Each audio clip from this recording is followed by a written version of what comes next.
Awesome. Well, I'm going to go ahead and kick us off. Hi, everybody, and welcome to today's event. Thank you so much for being here.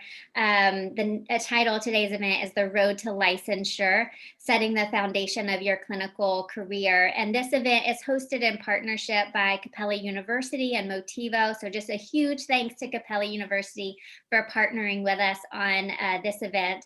I am Rachel McCrickard. I am the CEO and founder of Motivo, and I'm also a licensed marriage and family therapist and an AAMFT approved supervisor. And for those of you who are unfamiliar with Motivo, let me just quickly say that Motivo is an online clinical supervision platform. We have a robust directory of over 1,000 clinical supervisors, many of whom are our panelists today, licensed in all 50 states, and our supervisors are available for virtual clinical supervision. So really the goal of Motivo is to create an accessible and affordable option for clinical supervision. You can learn more on our website. It's wearemotivo.com. And before I dive into today's discussions and our introductions, I want to just kind of quickly explain why I created Motivo, simply because I feel like it's incredibly relevant to today's conversation. So I'm from a rural area of Georgia, Ringgold, Georgia, in the northwest corner of the state. And when I was working towards licensure as an LMFT, I drove 2 hours from Ringgold to Atlanta in order to get to the closest AAMFT approved supervisor for 2 years. And I paid just over $8,000 to get the hours that I needed for Georgia licensure. So supervision was a pain point for me. It was long, it was arduous, and it was expensive. And so when states passed rules in the last couple of years to begin allowing virtual clinical supervision, sometimes called distant supervision or telesupervision, that's when I had the idea for Motivo. Many states had begun to allow it for some or all of your hours. And Motivo's real aim is to connect new graduates to an approved supervisor in their state. So clinical supervision is obviously one big hurdle on the road to licensure, and we're going to talk about it some today, but there's also many other milestones to achieve licensure. Collecting your clinical hours, determining what clinical setting you want to collect those hours in, taking the licensure exam. This is exactly what we're going to discuss today. So let's go ahead and dive in. We have 5 amazing panelists: Dr. Joshua Stanley, Dr. Carla Smith, Jayson Rodriguez, Dr. NaMetris Blount, and Dr. Amber Lange. So thank you guys all so much for being here, sharing your wisdom, your knowledge, your experience with us. Dr. Stanley, I'm going to pass it over to you to introduce yourself and also share a little bit about your role at Capella. Sure, absolutely. Thank you, Rachel, and thanks so much for hosting. Good morning, everyone. My name is Dr. Josh Stanley, and I have the privilege of serving as Dean for the School of Social and Behavioral Sciences at Capella University. And in that role, I provide broad oversight for our programs in counseling, family therapy, addictions, and clinical psychology and school psychology as well. My background is in school counseling. I spent most of my career as an elementary school counselor, did a couple of years at the middle and high school levels before going into higher education. And I also have a limited private practice in Florida, focusing on the LGBTQ+ population, young adults and young professionals. Great. It's great to be here. Thanks, Dr. Stanley. How about you, Dr. Smith? Sure. Good morning, everyone. I am in Atlanta, Georgia. I am both a psychotherapist as well as a diversity and inclusion consultant. I also work with a graduate program here in Atlanta. And I, as a licensed clinician, I'm a licensed clinical social worker and licensed marriage and family therapist. I work at the intersections of social advocacy and direct clinical care. So I work specifically with adults who are socially marginalized in some way, providing them culturally responsive treatment and care for both their individual needs and relational needs. Awesome. Thank you, Dr. Smith, for being here. Jayson, how about you? Hey, I'm Jayson Rodriguez. I am an LPC in Georgia and in South Carolina. I'm also a CPCS here in Georgia, so I'm able to provide LPC's clinical supervision. I'm the clinical director for community programs at an agency called Hillside Incorporated in Atlanta, Georgia. It kind of focuses on services for kids and families with mental health issues and behavioral difficulties. Most of my history, no, almost all of my history has been working with youth and families. within the community. I've also worked in other realms such as residential, private practice, community school settings and things of that nature. And so wherever kids have been, I've probably worked in. And so it's good to have that breadth of kind of experience to know how different settings work with youth and how they impact their lives. It's good to be here. Thanks, Jayson. You also have really great classes. I was just noticing. They're super hip. Okay, how about you, Dr. Blount?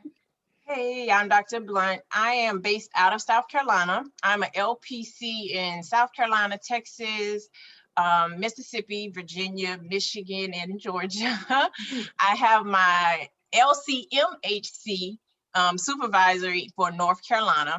My background started out in residential, then it moved into community agency counseling, now private sector, more so now concentrated in the telehealth realm, some corporate training. So I saw some questions about where to go with your licensure. Corporate organizations will bring you in for those types of EAP trainings and things like that. So I do a lot of those and a lot of contract work with my licensure.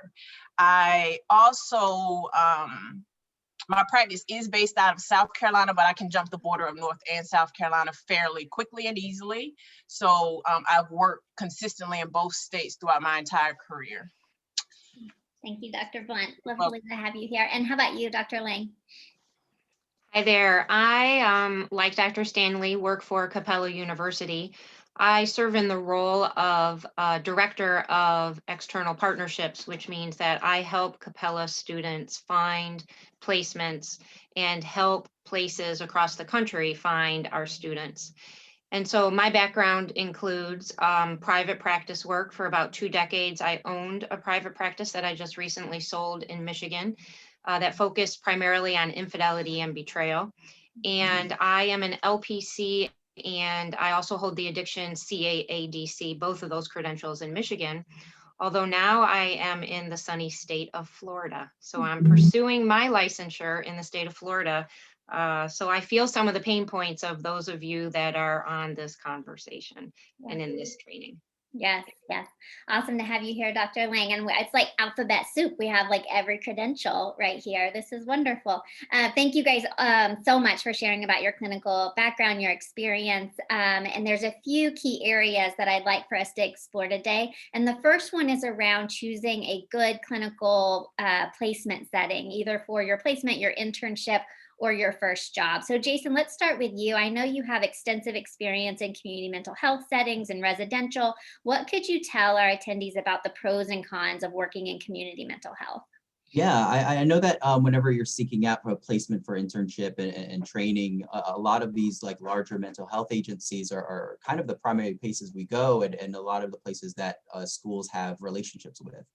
I mean, the pros about working within the community agencies for your internships is that you have a lot of support from peers. A lot of them are recent graduates as well, and so you kind of can grow with them, kind of parallel with each other. You could staff cases kind of off the cuff if you're in an office, or you can just make phone calls or during staffings, and so you have access to a decent amount of support if you seek it out. One other thing I like is that you're able to communicate with other providers within the community. So you start to realize the network that mental health has, particularly with specific demographics like kids and families. And you start to get to know the communities and the immediate difficulties that they face in certain pockets and areas of your neighborhoods or your cities that you live in. One other thing is that it can be a really creative place to provide services and to reduce disparities in access to mental health. Some of the bigger agencies have the ability to be able to do that kind of thing, and it's really neat to be a part of that. The cons is that sometimes it can feel a bit monotonous, and you can feel kind of closed in a little bit in regards to the experience and modalities that you're exposed to. So if you work in an agency and they're really focused on providing trauma work and services and therapy for families, then really you're only going to get that kind of experience because they've specialized in that. With Hillside, the company I work for, they specialize in DBT, and that's really the language that a lot of people speak here. And so that's really the only experience that folks will be able to get if they choose an internship here. So you have to be really thoughtful in regards to, are you really specific with what you want to do, or do you feel like you want a more broad experience so that you can kind of be sure that, like, you're getting what you need out of it. So, but outside of that, it's another con may be like program structure. It may not be for you. You have to be here at a certain time, then here at a certain time, then here at a certain time. So sometimes it limits a bit of freedom in regards to how you work and all of that stuff. Yeah, great summary of the pros and cons. And I don't know if Hillsides is hiring, but I have to say I love the work that you guys do around DBT. It's really top notch. So if you're in Atlanta and you're looking for a place, maybe you guys are hiring. Yes. Okay. All right. Yeah. So Dr. Blount, I know you have worked in community mental health as well. What would you add to what Jayson shared? Oh, I think you're muted. I would add diversify as much as you can your placements, for the simple fact you may get out and get a job and then you're like, uh-oh, I never was exposed to this. But take the opportunity when you get to pick that practicum, get that intern. Try not to stay at the same place for every single thing. Take advantage of possibly linking with community health, then going and seeing if you can get in a hospital setting. You can try a private sector with a private practice, but I wouldn't necessarily recommend that first off. I would say stick around your more diverse areas where you will get severe and persistent, your regular marriage and family therapy type situations, as well as kind of what we call mild diagnoses that come your way. Then you'll be kind of diversified in how you go about working with different individuals. And I'll give one quick example. My first practicum site was with the social work group in the Sickle Cell Regional Network. I didn't know what I was getting myself into, but the practicum supervisor said, "Come on, jump in my car." And I was like, "Oh, okay." And we literally rode, and she quizzed me the whole way. When I got out, she said, "What did you see in that lady's house?" And I was like, "She's hoarding." And she made me start to tell her and give her examples of how would I work with her moving forward. You need that life experience when these different diverse areas in the community is important, because that'll help you when a person walks in your office, when you may see different things. Maybe as a female clinician, her purse is really, really full, that it might tell you a couple things. But that's what I would add to what Jayson said. Diversify your practicum and your internships as much as you possibly can within reason. Yeah, I love that. I think that it's so true to get in community mental health, there's such an opportunity to get so much different kinds of experience. And that's really important in the early years of your clinical training. I remember thinking when I worked in community mental health that a lot of times I was seeing people who would probably never darken the door of a private practice therapy office because they didn't have access, they didn't have transportation, they were maybe court mandated to participate in therapy. So there's really an opportunity to have an impact. And most of us get into this field because we want to have an impact, but have an impact with some of the people who need therapy and don't have access to it. So I think that's such great words there. Dr. Smith, you own your own private practice, you own your own consultancy business. Could you talk about what that's like, particularly when you were first getting started and building your practice? Sure, absolutely. I think Jayson and Dr. Blount really talked to, the need to make sure that you are diversifying and, as you're learning what it is that you want to do, make sure that you are exposing yourself to a lot of diverse options. I came to my clinical training with a background in diversity and inclusion. And, so that naturally lent itself to social work. But before knowing about social work and social work education, I knew that I had a passion for diversity and for inclusion and representation. And so I didn't necessarily know what that meant when it came to grad school. I was always asking the question of, okay, well, what does that mean? What do I do next? Do I have to go to graduate school? If I do, what are my options? And so, we are always thinking about what our end goal is. However, sometimes when we get to kind of those in-between milestones, we don't do as much self-awareness or work there, or work in self-awareness. So I would, for me, one of the things that really helped was to really look at what was right in front of me. So, you know, I want to go to graduate school. Let me do some research. Let me talk to people. Let me tap my network to really see what the opportunities are so that I can, you know, really dig in even more to my passion around diversity and inclusion, multiculturalism, all of those things. And then again, you know, what's right in front of you? What are the ways in which you can begin to work in those passions? And so for me, it became, I really do think that there needs to be some more work at the intersection of social advocacy and how do we bring that into our direct care, whether we're in the community, whether we're in private practice, whether we're working in a hospital setting. How do we begin to use therapy and clinical services to advocate for those that are subjugated and who are marginalized? And so right in front of me at each step was doing research and learning about trainings and how do I then integrate those two things together. Owning a business, those things are hard. There's a lot of learning curves. But again, right in front of you is, okay, how do I learn how to market myself? How do I learn how do I learn the language around what it is that I want to do? Again, looking right in front of you, using the internet, using all that's at your, you know, your disposal to really learn about how to actually work in the passions that you have. I love that. Yeah. Something I think I would add to that too is that, you know, with the changing world and accessibility and technology, there's also such an opportunity, like you've said, to like diversify the field. It's not just sitting in front of your clients that therapists can do now, working in social advocacy, working in public policy, starting a tech company. These are things like I didn't think that I would be able to do as an LMFT. You know, what do I know about starting a company? But there are so many opportunities now to make a difference in the world of mental health. And I think that that's like so true about private practice in general, is how you can really dig in deeper to the specific population that you want to work with and that you specialize in. So so well said. And Dr. Lange, I know you also have created your own private practice and sold it. What was that experience like for you?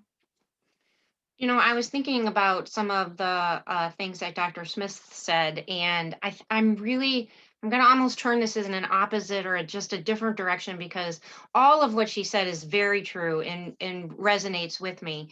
And in a different direction, something that I would say is that I had to learn how to be a good business person. And that wasn't something that was taught to me in my master's program or in my PhD program, because I didn't take business classes. And in order to be able to be successful in business, I had a steep learning curve in business. And really one of the places that I'm most thankful for that I reached out to was SCORE. So that's SCORE, which is basically retired business people across the country in your area that will do mentoring. And so every time that I butted up against things I didn't understand in business, I can remember when I even had to remember the difference between net and gross. And I don't ever remember the difference between net and gross. And, you know, sometimes people just kind of shook their head at me, but the learning curve for business was difficult. And to that, I would also say the amount of effort and time that it took. So it's not uncommon that people young in the profession want to go into private practice. And the perception is that it's very lucrative.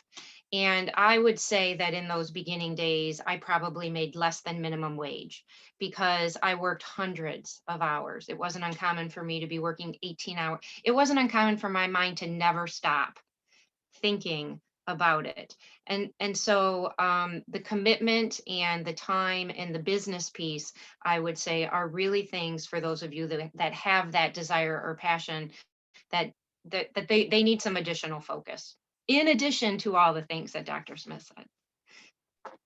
Agreed. Yeah, and I just dropped the link for SCORE in our chat right there. Let me also just say, please use the chat or the Q&A to interact. You're welcome to drop more questions there, the Q&A feature or the chat, or you can also just tell us like where you're calling in from. We'd love to hear from you there, and I'll pay attention to that as well and just be like some kind of multitasker over here.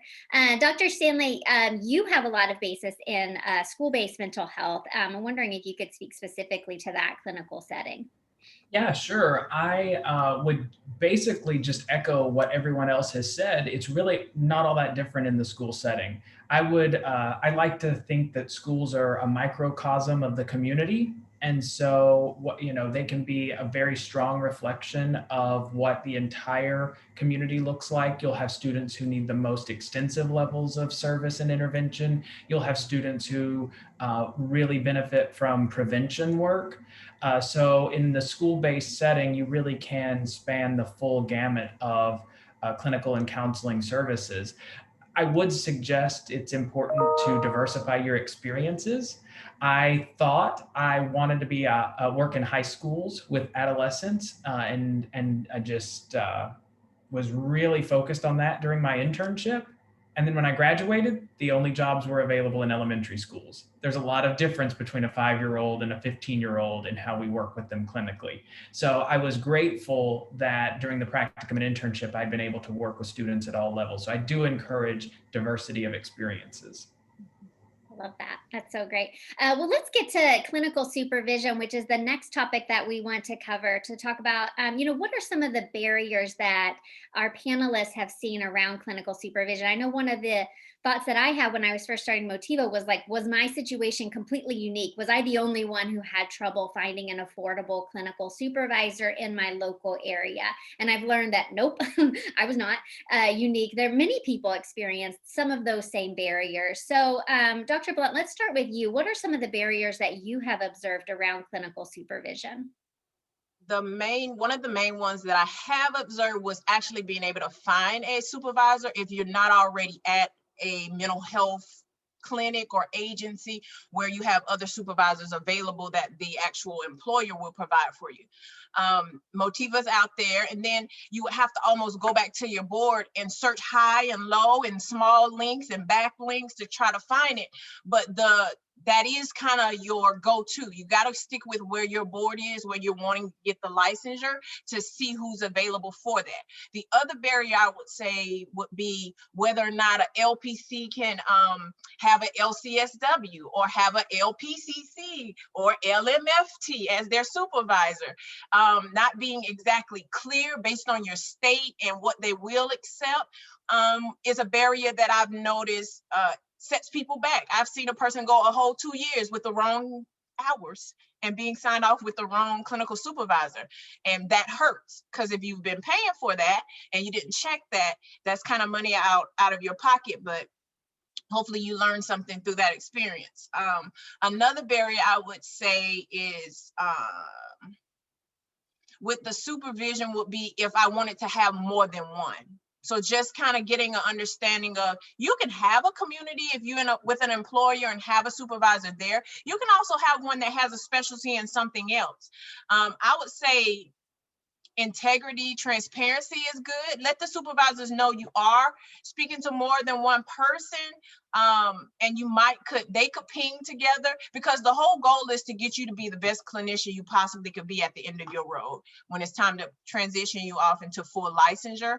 So it wouldn't necessarily be competition or anything, but just knowing, figure out what you feel you need as a future clinician, and put those things around you and find those individuals or supervisors that have those types of skill sets. Love that. Thank you for sharing your thoughts on that. Dr. Stanley, too, for you, what are some of the barriers you've heard specifically from students or new grads around supervision? Sure, Rachel, that's a really good question. So I would echo just that notion of finding a site.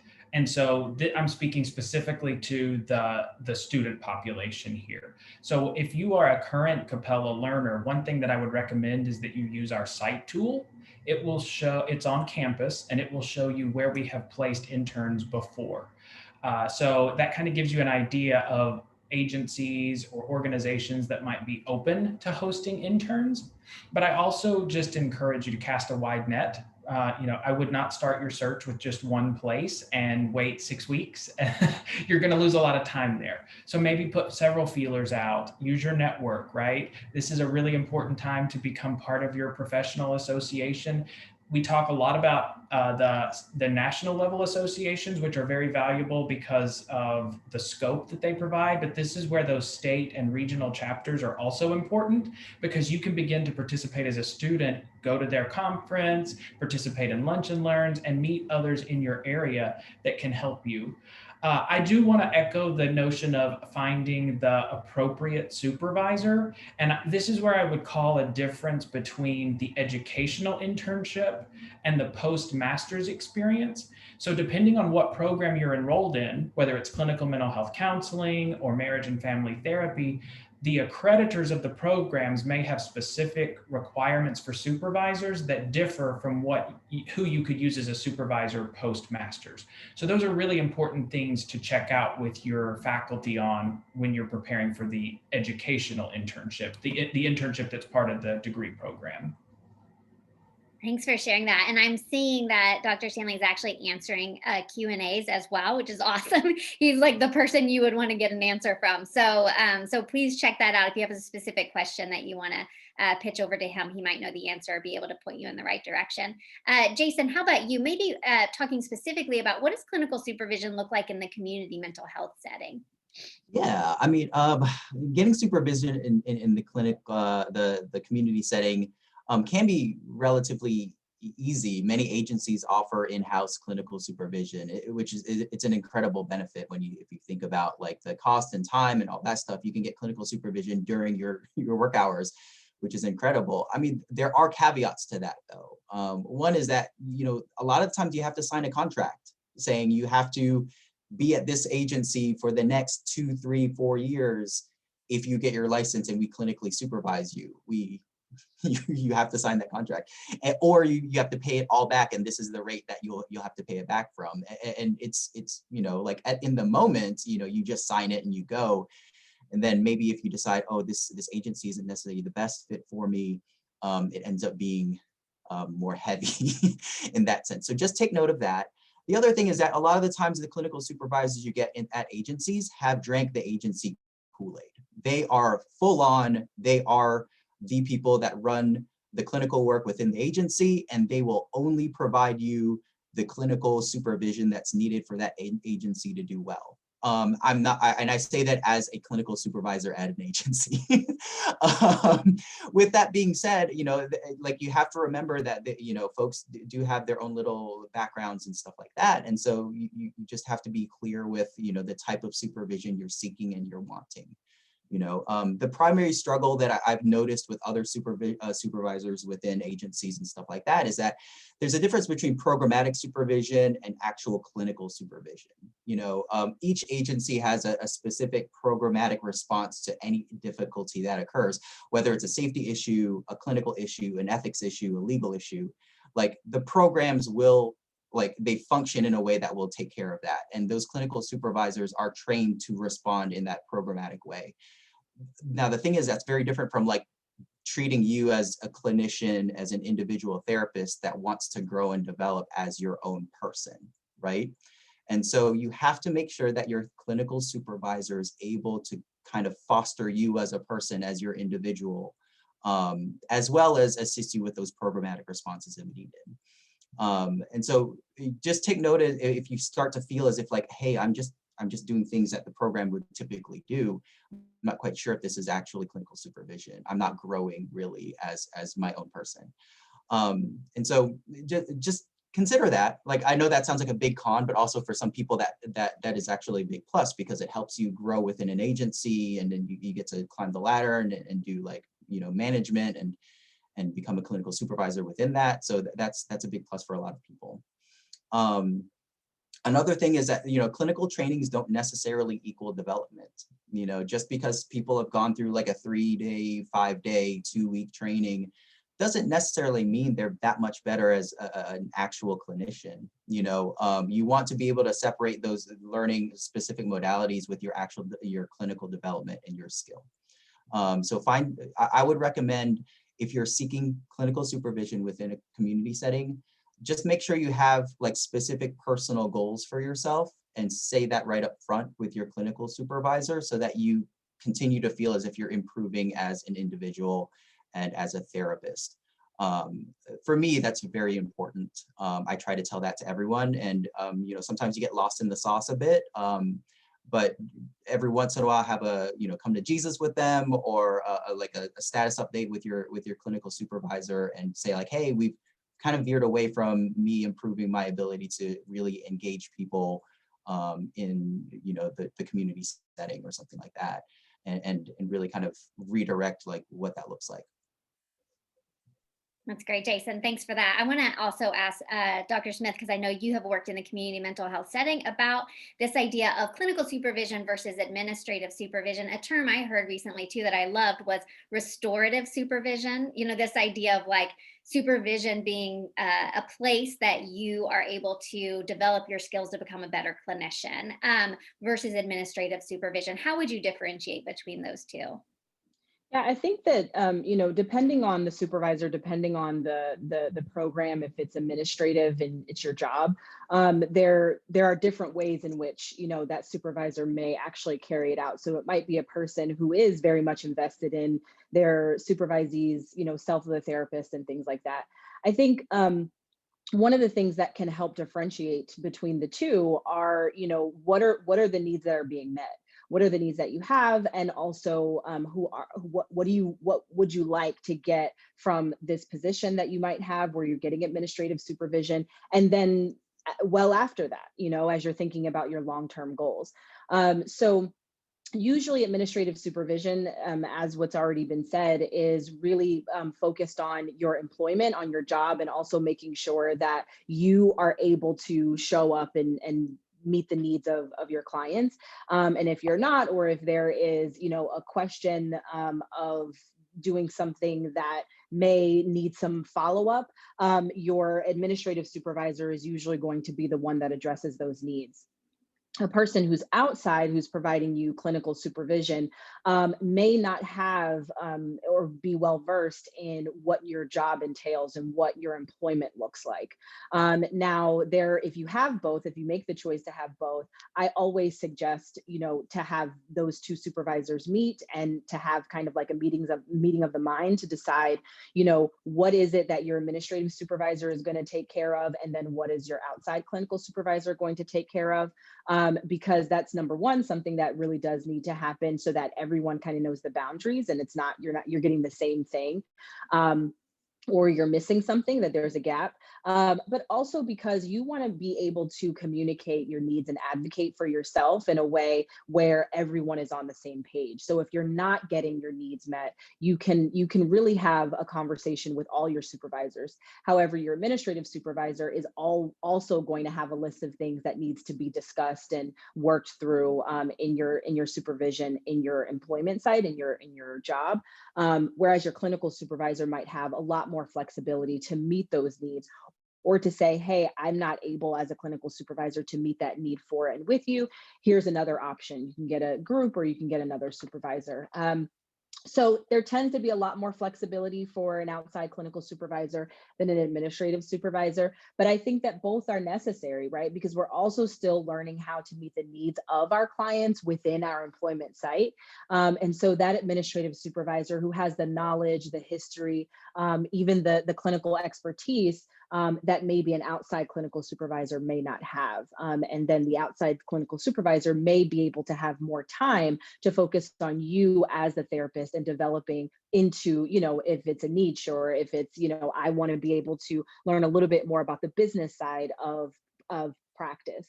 So then you'd be able to make that choice with your outside clinical supervisor. That's such a great differentiation of the pros and cons there. Dr. Lange, what would you add maybe that hasn't already been shared?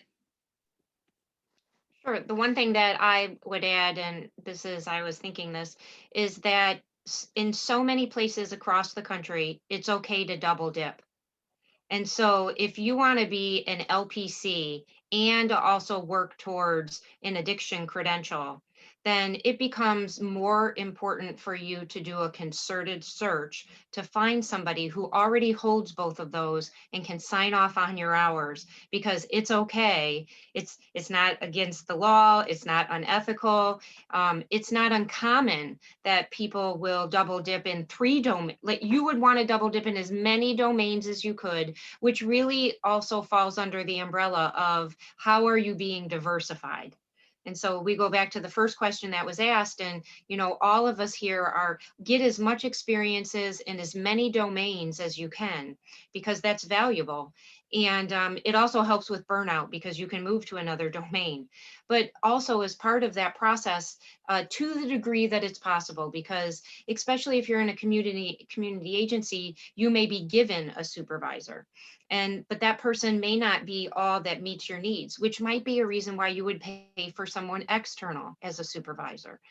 And at the same time, to be able to try to do your best to the degree that you want to be in more than one domain, to try to capture that supervision at the same time. Mm-hmm. Great points. I want to just mention a couple more things about supervision, because I could talk about it all day long. And there was just a few more things that I wanted to mention based on the things that our panelists shared. Dr. Blount talked about, board complaints or maybe not getting the right supervisor when you get to the end of the process. It's actually, we've talked to state boards, and it's the #1 complaint that boards get around supervision, is that I got to the end of my licensure process and I realized that my supervisor didn't meet the qualifications. So I would say if you're a student or pre-licensed therapist listening to this, simply ask your supervisor in the beginning, can you show me how your credentials match what I need in the state of Georgia? I could do that. In the state of Georgia for LMFTs, I could tell them exactly, I could show them in the board rules how I meet those qualifications. And I think that gives you a ton of peace of mind. One of the ways that I like both Virginia and Texas's process, because they approve your supervisor before you get started. And I love that, because it's like, before you even start, let me make sure that my supervisor counts.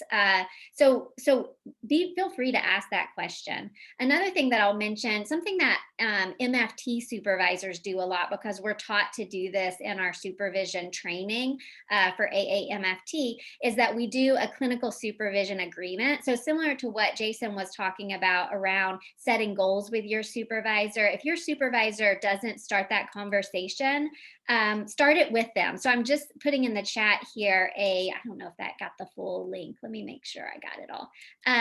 A clinical supervision contract that we have that you are more than welcome to use. You guys tell me if that works or not. It doesn't look like it went through fully. But a clinical supervision contract that you can take to your supervisor that outlines all of the pieces that could be helpful to talk to your supervisor about. And then something that Dr. Smith said prompted me around that advocating piece. The #1 issue that community mental health agencies face is turnover, is burnout of their early clinicians. So I think you also have an opportunity to advocate in your community mental health setting of why a restorative supervisor, why a good clinical supervisor will help you stay at the agency longer, that it's investing in your own clinical development. So I just wanted to mention those few short things to just kind of overemphasize some of the things the panelists said as well.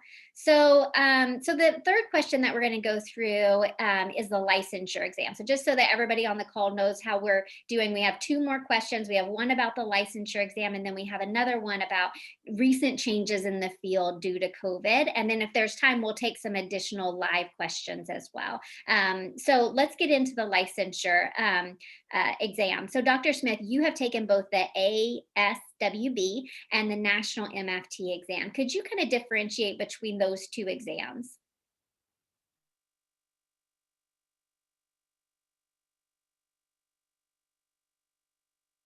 I can't hear you, Dr. Smith, but you're not muted.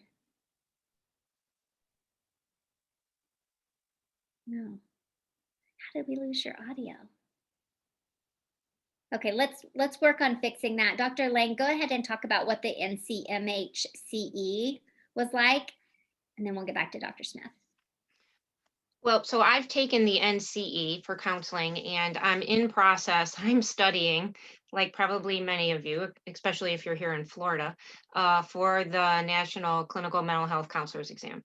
And that is a practice exam, which is different than the NCE, because the NCE is a very fact-based exam and really is keyed to your education. This exam here in Florida, the National Clinical Mental Health Counseling Exam, is keyed to practice and the work that you are doing or would have been doing with clients. And so it's a much harder test, in my opinion, as someone who is a PhD, as someone who's taught in higher education, as someone who has taken exams. It's a harder test. But part of the reason why is because they want there's an insurance level that we know that you understand components of practice. And when we talk about the NCE and coming out of school and that test being needed for many states across the country, it's really the floor into the profession. This test identifies the fact that you have the knowledge necessary to work with clients. The National Clinical Mental Health Counseling Exam identifies that you have the skills necessary to work with clients. And so to that end, there are the ways that the test is scored is difficult, because it's not just yes or no. The answer is not right or wrong. The answer it depends. And so they're looking for the best answer, which means that you can get partial credit. And so really what I recommend is similar to the NCE, that you have yourself a book, a study guide, a buddy, if possible, to be able to work through. Flashcards online are all good ways to be able to help you to ensure success, and to be able to talk about some of those practice skills with your supervisor. Great advice. Dr. Smith, did we get your audio worked out? I'm not sure. I don't know. You're good. Okay, perfect. I was trying to test it, but I don't think that I can. Anyway, so differences between the ASWB and MFT exams. So the application process is different, just down to logistics.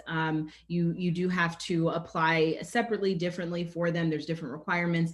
The tests are also different. So the ASWB exam is longer. And then you also have to take an exam for social workers. You have to take one at the associate level, whatever that is in your state. In the state of Georgia, it's called the LMSW, and in many states it's called that as well. And then there's the full clinical licensure exam. And so for social work, they're testing, because there's such diversity in the field, they're testing kind of like all those various areas of knowledge that you need to know.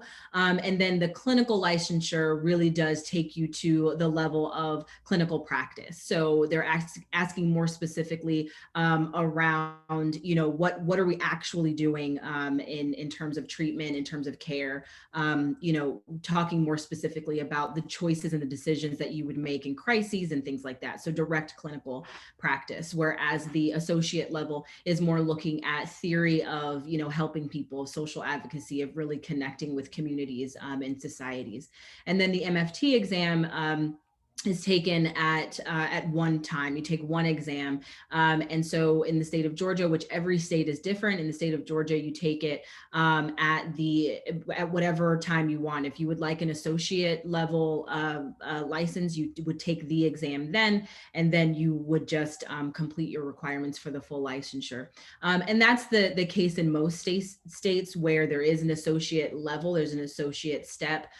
You would take it at that point. Now the requirements to when you can take that are different. In some states, you have to, you know, you just, by virtue of graduating from an accredited program or from a program where you get your requirements, you are able to take the exam.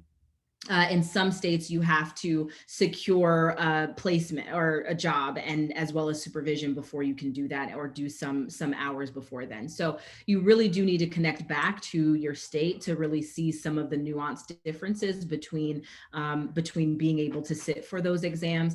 But you know, in terms of length of time, they're about the same, and really studying for them can be similar. There are resources for both that I will share in the chat. But I think that there's, you know, that there are a lot of similarities, but also the differences are connected really to what your state requires, as well as what some of the differences are in the two professions. Thank you for that. And I think a chat is the great place to put it. So just so everybody knows, I'll go through the chats, and even from the attendees that are linking to resources, I'll pull them all out and put them in our follow-up email so that everybody can hold on to those resources. Jayson, you and Dr. Blount have both taken the NCE. Let's start with you. What was the NCE like?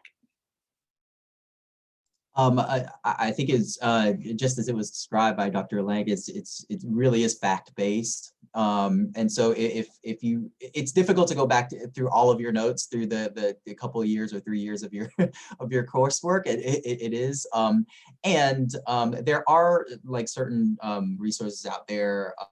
Like the Encyclopedia of Counseling is one that a lot of people use. That's like, I feel is very effective because it kind of talks through the answers with you. So you're just like, okay, like I get why this is right and like why these other ones don't fit.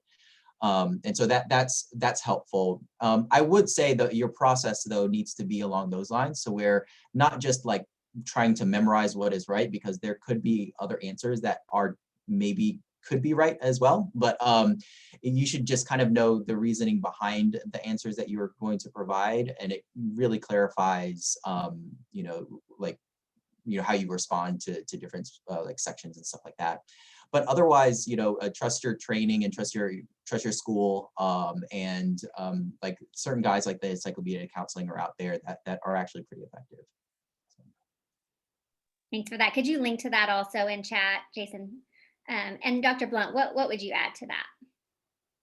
I would say just kind of study in different ways. Study by yourself, study in a group, study with someone quizzing you. Those things are important for just kind of recall of information.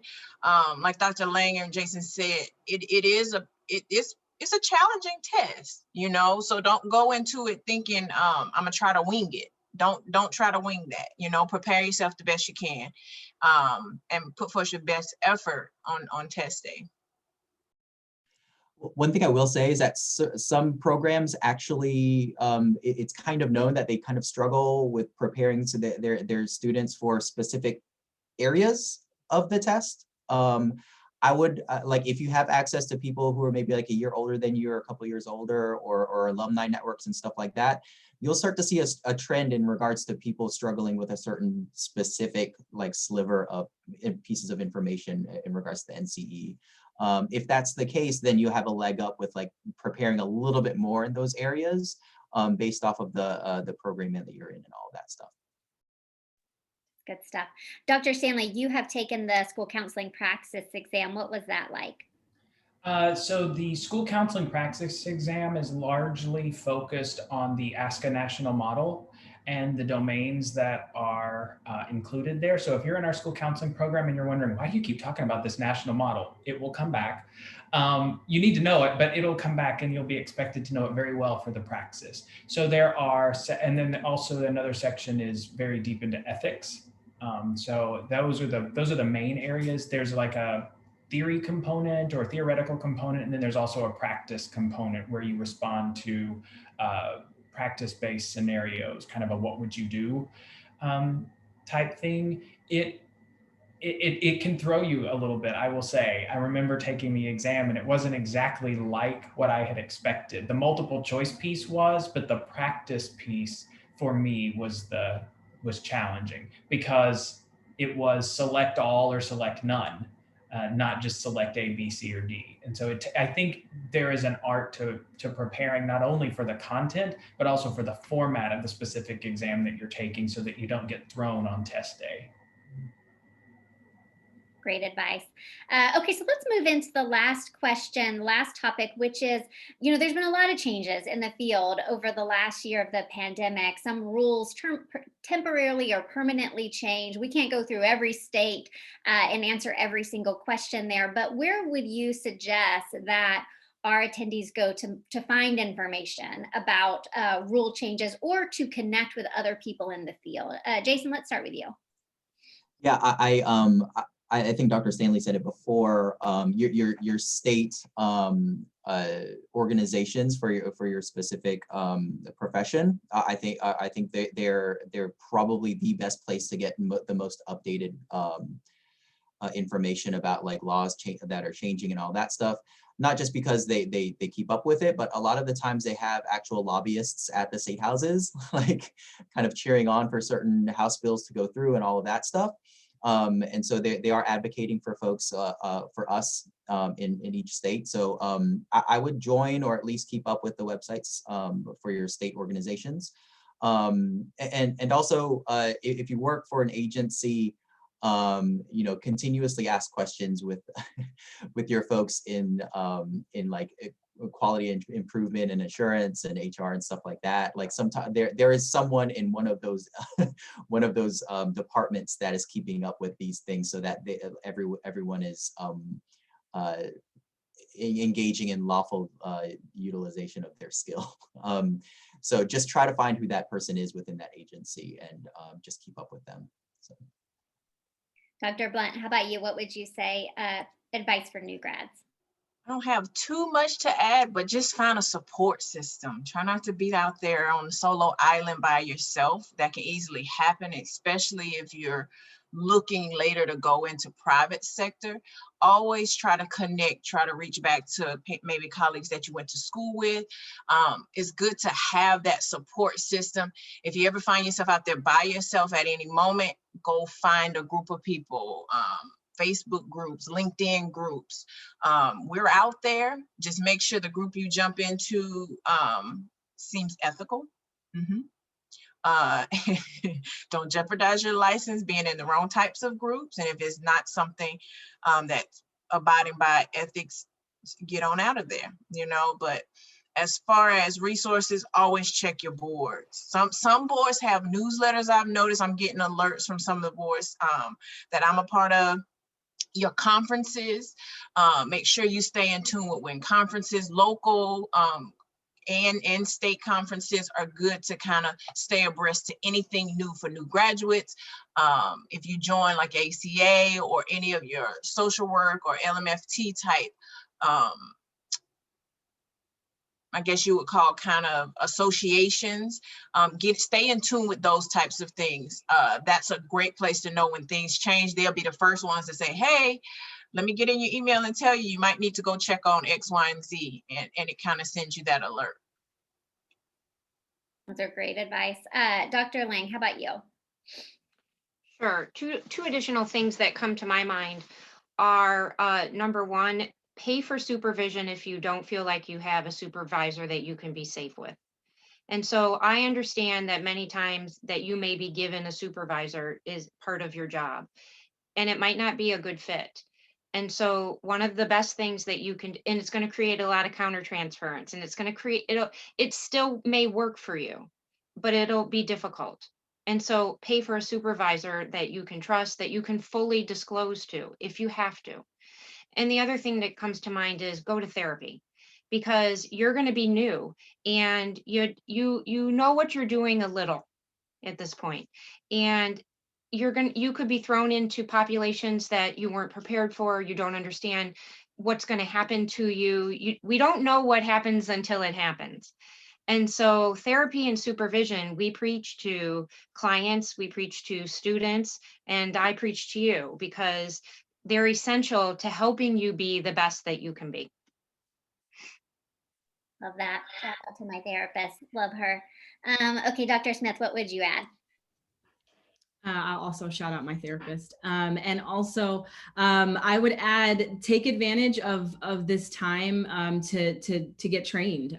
There are plenty of opportunities for online training for things that maybe you didn't have access to before, whether logistically, geographically, or financially. There are a lot more people who are thinking about the financial strains of this last year, and even just being a student during this last year, being a pre-licensed clinician is an experience that I haven't had, that many people haven't had. And so there are a lot of supervisors, there are a lot of trainers that are, kind of thinking about this option.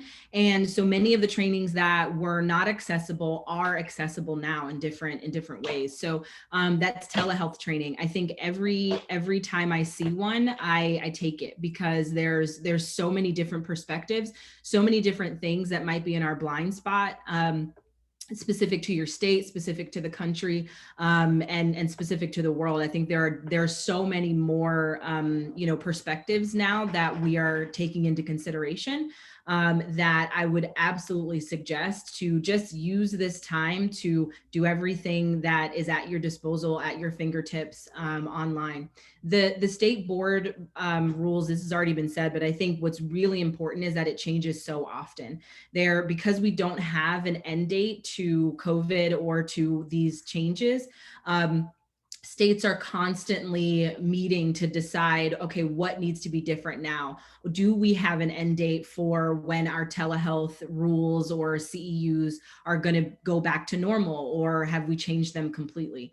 So the state board website is the best way. I think I check it at least once a month, but try to do it more often than that, because they meet once a month here in the state of Georgia. So those changes are your responsibility to know whether you're licensed or not. And so it's very important for you to stay connected and to remind yourself that this is something that is, part of our job. It's part of our responsibilities.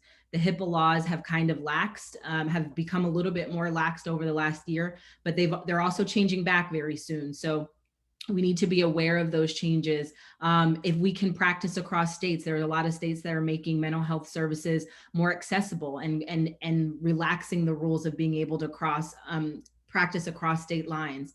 You need to know if that is the case. You need to know if that changes back. And during that time, if you like practicing in that other state, do the work to get licensed.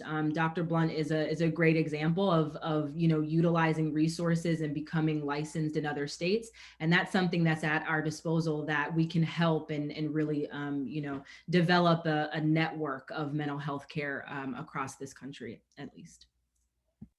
Great. Dr. Stanley, how about you? Yeah, so I think, first of all, let me just echo what was just said. I've been trying to answer as many questions as possible in the Q&A. I'm sorry if we haven't gotten to all of them. Please feel free to reach out to us after if there's anything we can follow up on. But what I would like to highlight is just the importance of staying on top of your state board or the agency that credentials you, their requirements. So remember, there's no one size fits all approach to licensure. I've seen a lot of very good questions about, well, can I do this? Is this allowed? What if I want to move states? What if I want to practice telehealth across state lines? The biggest thing that I would say is remember that you can always consult and talk with people, but the source of truth is the board and the law. So you should always, always, always, even if you're talking about your clinical supervisor, you should always consult for yourself or check for yourself with your state board and the licensure rules and regulations. What you'll find is that in every state in the country, not knowing what the legal requirement is does not provide an excuse for our responsibilities. So I just want to encourage you to start becoming familiar with those state board websites and rules. But in terms of resources, Rachel, is it okay to talk about this first, just a quick second? Okay, so in terms of resources, there are a number of resources that are available to you as a Capella current learner or alumni. And so the first that I'd like to share with you is our state licensure site. This is public facing, so you can access this if you're a current learner or alumni. It will show you everything that we know to date about what's required for licensure in each state. Caveat, make sure you select the right program from the list. Okay, so like clinical mental health versus marriage and family therapy versus social work versus school counseling, so on and so forth. But again, another caveat, because things change so quickly, we stay on top of this as we find out. So again, always go back to your state board, but this gives you the information that we have as of each day. There is a team of people that work every day to make sure that we provide licensure alignments. And then if you're a current student at Capella and you are beginning your practicum or internship search, another resource that I'd like to share with you in the chat is the Practicum and Internship site tool. This is that tool I referenced earlier that will show you the names of all the agencies where we have placed learners before, and you can sort it by program. So you can see who's taking MSW learners, who's taking addictions learners, which schools are taking school counseling learners, so on and so forth. So those are some of the resources I would recommend. Also remember that you have access as a learner or alumni to the Capella Career Center. And those resources can help you with things like, how do I search for a site? How do I interview successfully? How do I prepare a resume? So there's a broad scope of resources that are available, whether it's the tactical stuff like preparing yourself for an interview or your resume, and then there's lots of other resources that are specific to licensure as well. Oh, I'd be remiss not to mention one final resource, your faculty. Please don't hesitate to reach out. If you're in the counseling or family therapy programs, you have a full-time member of the faculty who's your faculty advisor. You can always reach out to them even after you've graduated. And if they don't know the answer about something, they can at least help you find the right resource or get you to the right person. Great resources. Thank you so much for that, Dr. Stanley. And please note that Dr. Lange just added her email in the chat there for follow-up questions as well. Just a couple last-minute resources that I'll add as well. I'll add all of these to the email that goes out afterwards.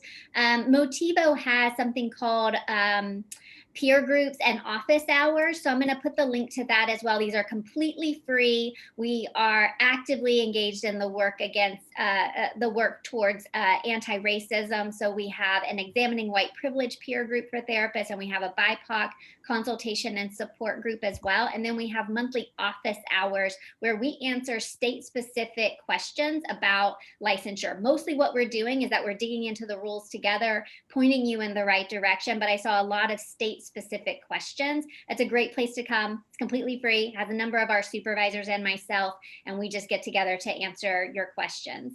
And the one other last event that I'll pitch as well is that we are interviewing the CEO of American Counseling Association, Dr.